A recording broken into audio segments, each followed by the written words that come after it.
Hello students, welcome back to my channel Trigno Physics. Lecture number 14 में हमने rectangular components of a vector in 3D के बारे में discuss किया था। उससे पहले 2D के बारे में डिस्कस किया था। आज हम जो है वेक्टर के नए टॉपिक में क्या शुरुआत कर रहे हैं, हम प्रोडक्ट के बारे में शुरुआत कर रहे हैं।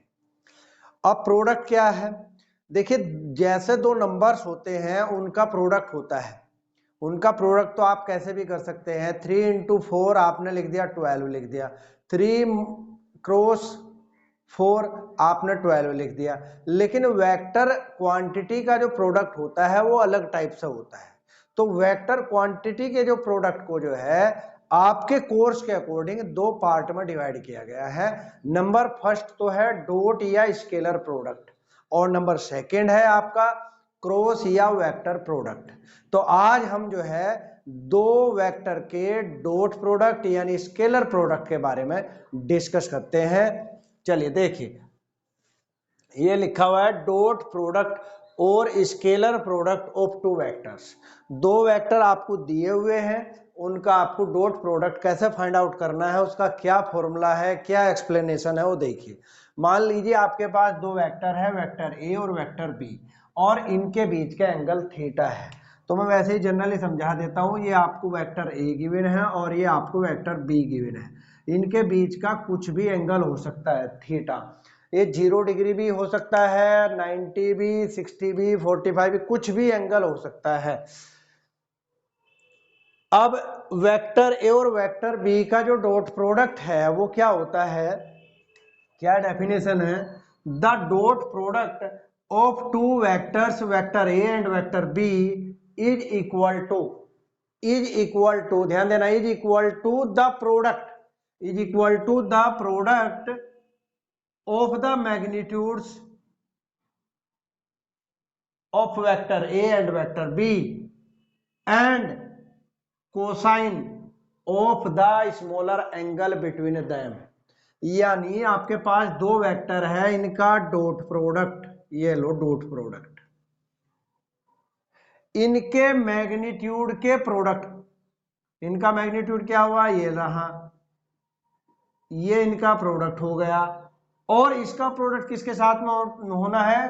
कोसाइन के साथ में होना है। कोसाइन का जो स्मॉलर एंगल है यानी कॉस, ये स्मॉलर एंगल हो गया थीटा, इनके बीच का, इसका प्रोडक्ट, इसका प्रोडक्ट, इसका प्रोडक्ट, इन तीनों का प्रोडक्ट जो हो गया आपका, वो क्या हो गया आपका ए डॉट बी। यही मैंने यहां डेफिनेशन में लिख रखा है। The dot product of two vectors vector A and vector B is equal to the product of the magnitudes of A and B, यानी ए और बी के magnitude and the cosine of the smaller angle between them. The dot product और scalar product जो होता है वो represent किया जाता है ए डॉट बी से। ये भी लिख दिया यहाँ पर। अगर थीटा इनके बीच का एंगल हो तो ए डॉट बी क्या होगा वो मैंने यहाँ लिखवा दिया है। A dot B is equal to vector A का मैग्नीट्यूड वेक्टर बी का मैग्नीट्यूड इंटू कोस थीटा, यानी ए बी कोस थीटा। अब यहाँ जो मेन पॉइंट है ध्यान देने का है, ए डॉट बी जो है एक स्केलर क्वांटिटी है। स्केलर क्वांटिटी का मतलब हो गया कि जब आप ए डॉट बी को सिंप्लीफाई करोगे तो आपको एक स्केलर नंबर मिलेगा, और स्केलर नंबर मिलने की वजह से ही इस प्रोडक्ट को किसका नाम दिया गया है, स्केलर प्रोडक्ट का। लेकिन जब हम क्रॉस प्रोडक्ट पढ़ेंगे तो क्रॉस प्रोडक्ट में क्या है, जब क्रॉस प्रोडक्ट किया करेंगे दो वेक्टर क्वांटिटी का तो वहां पर एक वेक्टर क्वांटिटी मिलेगी, इसलिए उसको नाम दिया जाएगा वेक्टर प्रोडक्ट का। तो खैर यहां पर तो ये हो गया ए डॉट बी जो है एक स्केलर है। ये है projection of vector A on vector B is equal to A dot B cap. ये जो होता है ना प्रोजेक्शन जो है, ये एक फॉर्मूला है। ये आपको वैसे स्पेशली तो यूज होगा आपका 12th के जो मैथमेटिक्स में चैप्टर है वेक्टर का, वहां पर यूज होता है स्पेशली तो, लेकिन यहाँ भी मैंने थोड़ा आपको हिंट दे दिया है। Projection of vector A on vector B, मतलब वेक्टर ए का बी पर क्या प्रोजेक्शन है, वो इसका फॉर्मूला होता है ए डॉट बी कैप, यानी सोल्व किया तो ये आ गया। और अगर इसको भी सोल्व करेंगे तो ये आगे भी सोल्व हो जाएगा, क्योंकि ए डॉट बी किसके इक्वल होता है, ए बी कोस थीटा के। तो यहाँ पर अगर आप चाहे तो इसको सोल्व भी कर सकते हो। ये हो गया A B cos theta upon, ये हो गया बी वेक्टर का मैग्नीट्यूड बी, बी से बी कैंसिल आउट हो गया है, तो this is equal to A cos theta. ठीक है, यानी ए कोस थीटा को जो कहते हैं वो ए का प्रोजेक्शन कहते हैं, किस पर, बी पर। ठीक है, ऐसे ही अगर हम यहां पर देखें, ये हो जाएगा A B cos theta upon A, ये इससे कैंसिल हो जाएगा, यहां पर आ जाएगा बी कॉस थीटा। तो बी कोस थीटा को जो क्या कहते हैं, बी का प्रोजेक्शन कहते हैं, किस पर, ए वेक्टर पर। अच्छा, इसकी एक याद करने की अगर मैं आपको टेक्निक बता दूं, वो ये है कि जो ये जिसके साथ में ओन आ रहा है उस पर हमेशा कैप लगता है। जैसे यहाँ लिखा है projection of vector A on B vector, तो ऑन बी वेक्टर तो बी पर कैप लगा दो। जैसे यहाँ ऑन ए वेक्टर तो ए पर कैप लगा दिया है। अब हमने बी वेक्टर, बी कैप को कैसे तोड़ दिया, बी कैप जो है यूनिट वेक्टर को शो करता है, तो बी वेक्टर अपॉन बी का मैग्नीट्यूड, यानी सीधा ए डॉट बी बन गया। ऐसे यहाँ ए वेक्टर अपॉन ए का मैग्नीट्यूड, यानी ए डॉट बी बन गया है। तो ये तो जनरली आपको याद रखना है। इसका जो मेन पार्ट जो है, मेन जो इसका वो है, वो तो आपको 12th की मैथ्स में मिलेगा। अब आगे आ जाती है प्रॉपर्टीज ऑफ स्केलर और डॉट प्रोडक्ट। चलिए अब प्रॉपर्टीज के बारे में बात कर लेते हैं।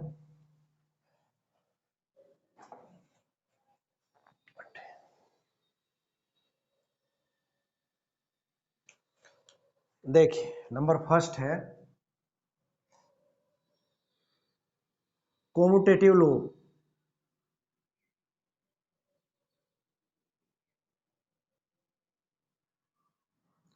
कोम्यूटेटिव लॉ, देखिए कोम्यूटेटिव लॉ क्या होता है, द डॉट और स्केलर, डायरेक्ट लिख दिया मैंने, स्केलर प्रोडक्ट, द डॉट और scalar product of two vectors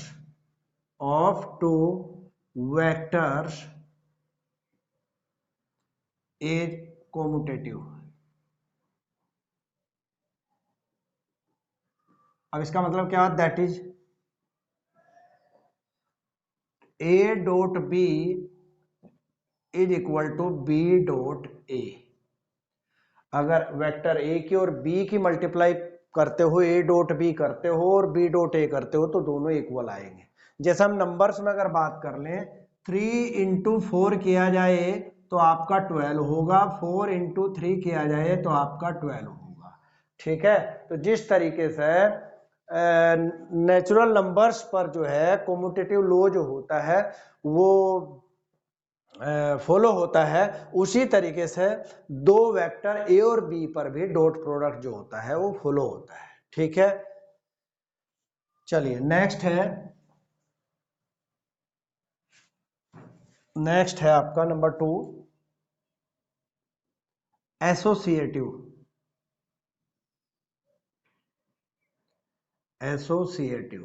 law. इसमें क्या है, द डॉट और स्केलर प्रोडक्ट ऑफ, यहां पर दो वेक्टर यूज नहीं होते, 3 होते हैं, तो 3 वेक्टर्स लिखेंगे यहाँ, 3 vectors is associative, that is vector A dot B vector dot C vector, यानी इन दो की प्रोडक्ट एक साथ कर लीजिए आप, डॉट प्रोडक्ट। और अगर आप पहले ए डॉट बी कर लेते हैं और फिर डॉट सी कर लेते हैं तो ये हमेशा तीनों इक्वल होंगे, सॉरी दोनों साइड इक्वल होंगी। ठीक है, थर्ड है डिस्ट्रीब्यूटिव लॉ।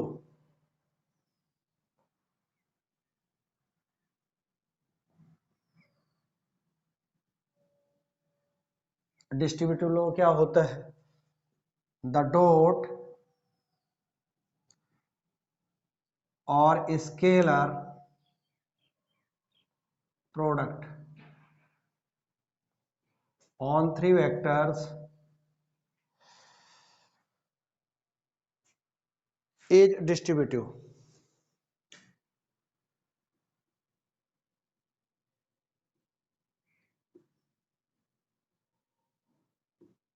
एज डिस्ट्रीब्यूटिव, ठीक है। अब ये क्या है देखिए, जैसे दिया है vector A dot vector B, इसमें जो है दो ऑपरेटर यूज हो रहे हैं, एक डॉट प्रोडक्ट है और एक है आपका प्लस एडिशन। तो इसको अगर आप सोल्व करोगे तो ये आएगा A dot B plus A dot C, ये आएगा, ठीक है। अभी और दो प्रॉपर्टी हैं, दो तीन प्रॉपर्टी और बताता हूं, जरा रब कर लेता हूं इसको।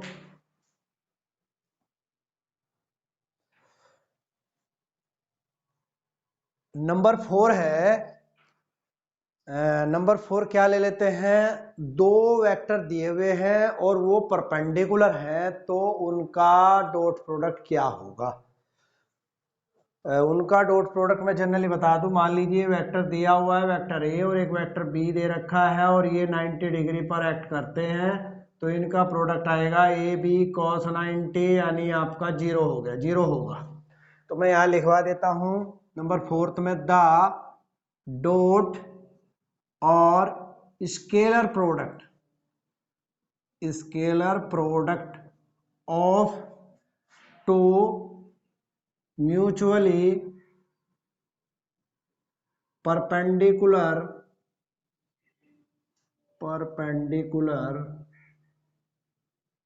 वेक्टर्स, दो म्यूचुअली परपेंडिकुलर वेक्टर्स है, उनका जो डॉट प्रोडक्ट है इज जीरो, जीरो होगा। कैसे, मैं यहां लिख भी देता हूं, मान लीजिए दो वेक्टर दे रखे हैं, ये वेक्टर ए है और ये आपको वेक्टर बी दिया हुआ है और ये दोनों 90 डिग्री पर एक्ट कर रहे हैं, तो इनका जो डॉट प्रोडक्ट होगा वो जीरो के इक्वल होगा, यानी A dot B is equal to A B cos 90, cos 90 क्या हुआ, जीरो हो गया, यानी ये जीरो आ गया ए डॉट बी, ठीक है। ऐसे ही जो है नंबर 5 ले लेते हैं, द डॉट और scalar product of two parallel vectors, of two parallel vectors, ठीक है, is equal to is equal to the product, is equal to, इसको इधर लिख देता हूं ए वेक्टर को यहां पर, is equal to the product of the magnitudes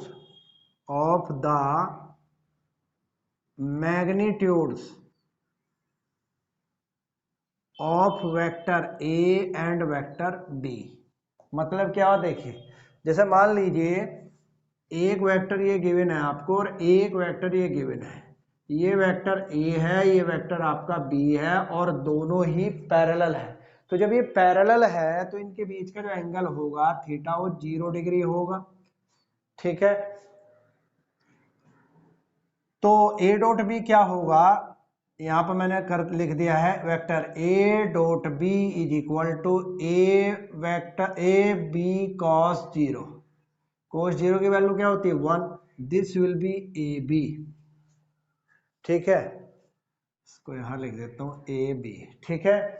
अब देखिए यहां ये लिखा the dot product of two parallel vectors is equal to the product किसका, magnitudes of A and B, A और बी के मैग्नीट्यूड के प्रोडक्ट के इक्वल होता है डॉट प्रोडक्ट किसका, दो पैरेलल वेक्टर्स का, ठीक है। नेक्स्ट है आपका नंबर 6 है, the dot product of a vector, the dot product of a vector to itself या विद इटसेल्फ गिव्स, विद भी लिख सकते हैं, टू भी लिख सकते हैं, विद इटसेल्फ गिव्स ये बड़ा इंपॉर्टेंट पॉइंट है। Gives square of its magnitude, square of its magnitude.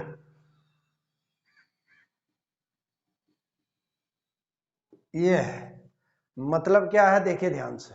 ये कह रहा है किसी वेक्टर का उसी वेक्टर से अगर आप डॉट प्रोडक्ट करते हो तो उसका डॉट प्रोडक्ट जो आएगा वो उसके मैग्नीट्यूड के स्क्वायर के इक्वल आएगा। मतलब कैसे, देखिए जैसे हमने ले लिया है ये वेक्टर दिया हुआ है वेक्टर ए, ये आप यहां भी दिखा सकते हो वेक्टर ए, यानी इनके इसका खुद के बीच का ये एंगल कितना हुआ, 0, खुद से ही, इटसेल्फ से ही। तो इसका मतलब ये हुआ, देखो vector A dot vector A is equal to क्या बनेगा, ए कॉस 0, कॉस 0 की वैल्यू होती है 1, तो इसका मतलब ये हो गया ए स्क्वायर। तो वही इसमें लिखवाया गया है कि किसी भी वेक्टर का उसी के साथ में अगर आप डॉट प्रोडक्ट करते हो तो उसके मैग्नीट्यूड के स्क्वायर के इक्वल होता है।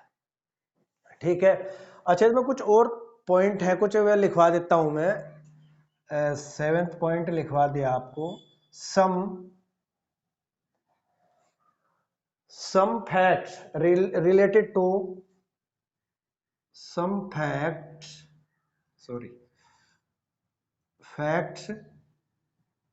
related to rectangular unit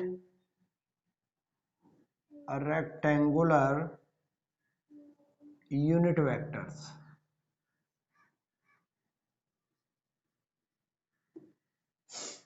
देखिए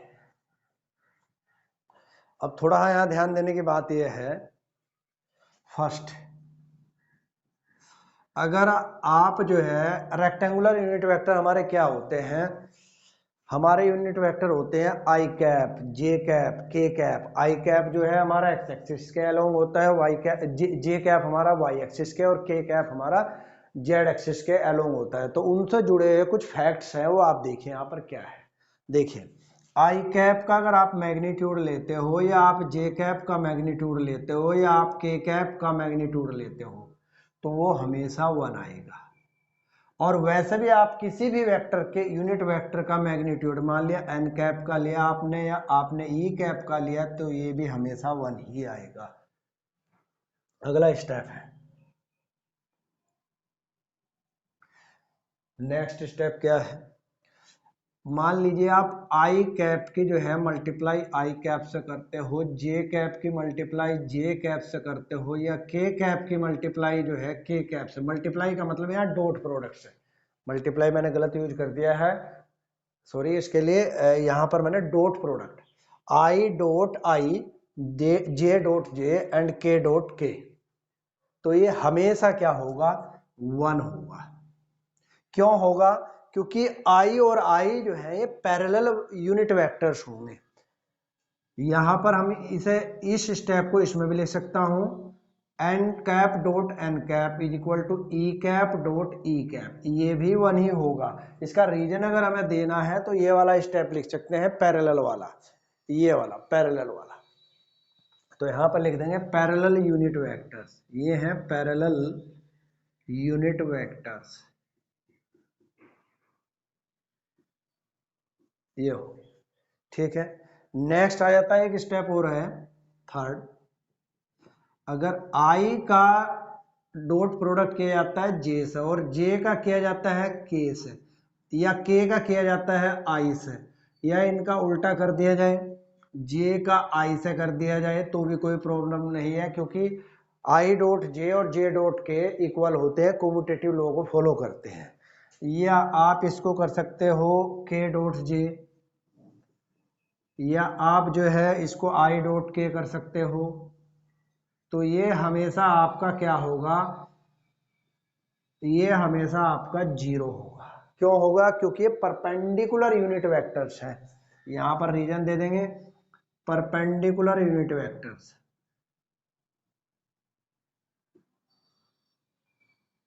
यूनिट वेक्टर्स। ठीक है, अच्छा, ये तो कुछ इससे जुड़े हुए कुछ जो प्रॉपर्टीज थी। एक प्रॉपर्टी और मैं जनरली बता रहा हूं आपको, देखिए क्या है।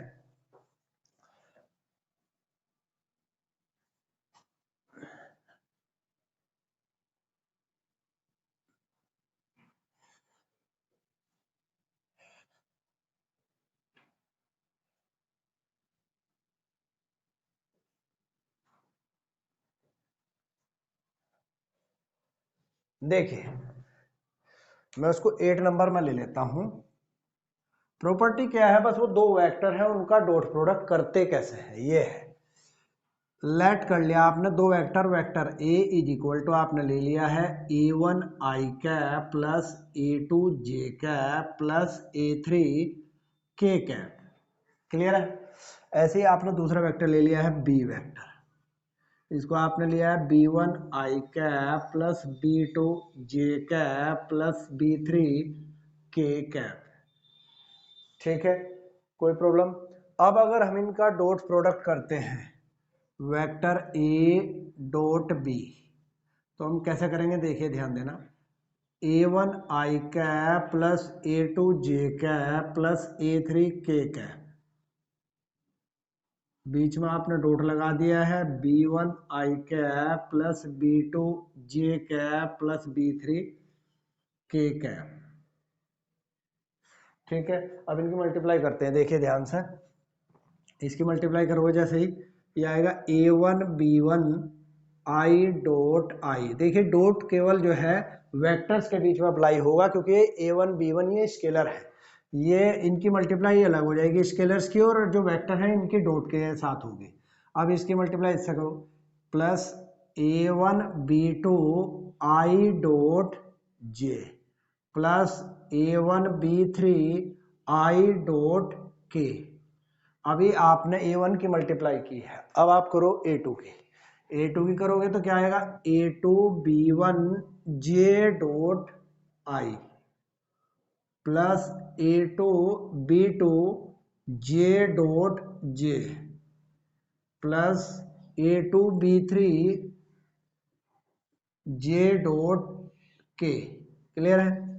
प्लस नेक्स्ट ले लेते हैं, plus a3 b1 k dot i plus a3 b2 k dot j plus a3 b3 k dot k। ये ठीक है। अब यहां देखिए कंक्लूजन क्या निकलता है, a dot b is equal to, देखिए आई डॉट आई की वैल्यू अभी आपने लिख रखी है, आई डॉट आई की वैल्यू आपने 1 लिखी हुई है, तो जैसे ही ये 1 पुट करोगे तो ये रिजल्ट मिलेगा a1 b1 प्लस ये हो जाएगा 0, ये हो जाएगा 0। कैसे हो जाएगा 0, आई डॉट जे 0 होता है, ये रहा आई डॉट जे 0। अच्छा, आई डॉट के भी ये रहा आपका, ये रहा, ये भी 0 होता है। अब इस पर आ जाइए, ये भी 0 होगा। नेक्स्ट हो गया a2 b2, वो 1 हो जाएगा। चलिए मैं यहाँ इंटू 1 भी कर देता हूँ, into 1 plus 0 plus a3 b3 into 1। तो फाइनल जो कंक्लूजन मिला है a dot B is equal to a1 b1 plus a2 b2 plus a3 b3। तो ये आपका जो है कंक्लूजन मिल गया है दो वेक्टर की डॉट प्रोडक्ट कैसे करते हैं। अब इस चीज को समझिए, अब इतना बड़ा डॉट प्रोडक्ट करने की जरूरत नहीं है। आपको क्या करना है कि जो i वाला है उसकी केवल आप i से मल्टीप्लाई करिए, यानी a1 b1, ये रहा a1 b1, और i डॉट i 1 हो जाएगा। ठीक है, ऐसे ही a2 b2 करिए, j वाले की j से करिए तो a2 b2 हो जाएगा, क्योंकि j डॉट j 1 हो जाएगा। a3 b3 करिए, k डॉट k क्या हो जाएगा आपका 1 हो जाएगा। ये बीच के पोर्शन दिखाने की जरूरत नहीं है, ये तो केवल आपको यहाँ पर एक्सप्लेन किया गया है कि बीच के जितने भी पोर्शन है i dot j dot k dot i, ये सब 0 हो जाते हैं, वो आपको करके दिखाया है। लेकिन जनरली जब आप यूज करोगे तो आप केवल i वाले की i से मल्टीप्लाई करिए, j वाले की j से करिए, और k वाले की k से करिए, तो ये इनका जो है डॉट प्रोडक्ट मिलेगा। ठीक है, तो डॉट प्रोडक्ट क्या होता है ये मैंने एक्सप्लेन कर दिया है। डॉट प्रोडक्ट की जो प्रॉपर्टीज है वो क्या होती है वो भी मैंने एक्सप्लेन कर दी है। तो आज की वीडियो में इतना ही। प्लीज कोई भी अगर डाउट हो तो मुझे कमेंट करिए, प्लीज मेरे इस चैनल को लाइक करिए, सब्सक्राइब करिए, सपोर्ट करिए। Thank you.